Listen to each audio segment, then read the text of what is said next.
Welcome to G the genius. இன்றைக்கான வீடியோவில் நம்ம என்ன பார்க்க போகிறோம்னா, ரொம்ப நாளாக ஆவலாக கற்றுக்கிட்டு இருந்த டிஎன்யூஎஸ்ஆர்பியோட ஃபேஷியல் நோட்டிஃபிகேஷனுக்காக தான் வெயிட்டிங்கில் இருந்தோம். அது என்னென்னா, காமன் ரெக்ரூட்மெண்ட்டுக்கான ஃபேஷியல் நோட்டிஃபிகேஷன் நம்ம வெப்சைட்டில் ஷார்ட் லைன் கொடுத்துருக்காங்க. இருந்தாலுமே நம்மளுக்கு நியூஸ் பேப்பர் ஆடில் நம்மளுக்கு அஃபிஷியலாக கன்ஃபார்மாக கொடுத்துருக்காங்க. என்னென்னா, எவ்வளோ வேக்கண்ட்டு, எப்போ வந்து நீங்கள் அப்ளை பண்ணலாம், எத்தனாம் தேதி வரைக்கும் நீங்கள் அப்ளை பண்ணலாம், எவ்வளோ எலிஜிபிலிட்டி, எல்லா டீட்டெயிலுமே உங்களுக்கு அஃபிஷியலாக கொடுத்துருக்காங்க.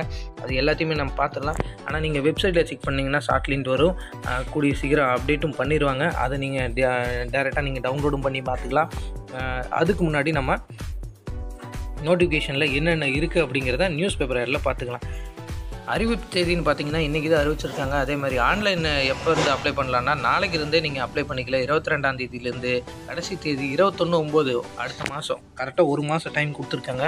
அதே மாதிரி அதுக்கப்புறம் நீங்கள் திருத்தம் பண்ணணும் அப்படின்னா இது ஒரு 4 நாள் எக்ஸ்ட்ரா கொடுக்குறாங்க. அந்த 4 நாளுக்குள்ளே நீங்கள் ஏதாவது திருத்தம் இருந்தால் அதை பண்ணிக்கலாம். ரிட்டன் எக்ஸாம் எப்போன்னு பார்த்தீங்கன்னா 9ஆம் தேதி 11வது மாதம் நடக்குது. 3 மாதம் டைம் கொடுத்துருக்காங்க.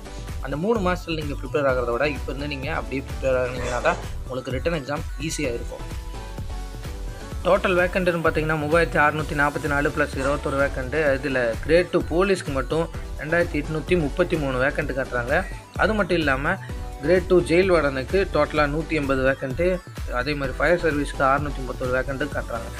இதில் வந்து குறிப்பிட்ட ஜிஓவில் பாஸ் ஆகிருக்குது. அதுக்குண்டான ஜிஓவில் நான் தனியாக ஒரு வீடியோவில் டீட்டெயிலாக சொல்கிறேன். அது மட்டும் இல்லாமல் சிறப்பு ஒதுக்கீடு கொடுத்துருக்காங்க. ஸ்போர்ட்ஸ் கோட்டாலேருந்து, வார்டு கவுன்சிலேருந்து எல்லாமே கொடுத்துருக்காங்க. இதில் எல்லாமே நீங்கள் செக் பண்ணிக்கோங்க. நீங்கள் இதில் எவ்வளோ பர்சன்டேஜ் இருக்குதோ அது எல்லாமே உங்களுக்கு யூஸ்ஃபுல்லாக இருக்கும். அதே மாதிரி பிஎஸ்டிஎம் வச்சுருந்தீங்கன்னா உங்களுக்கு 20% இதில் இடஒதுக்கீடு இருக்குது.